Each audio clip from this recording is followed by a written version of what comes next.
أعوذ بالله من الشيطان الرجيم.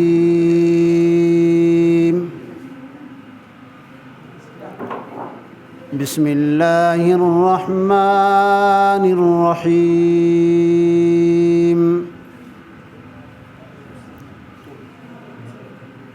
والتين والزيتون وطور سينين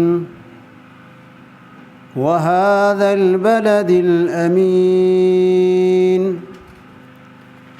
لقد خلقنا الإنسان في أحسن تقويم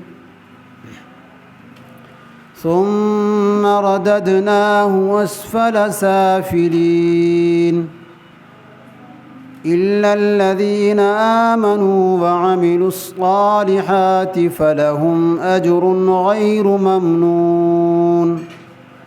فما يكذبك بعد بالدين؟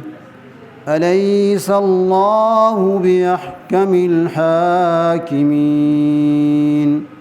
صدق الله العظيم.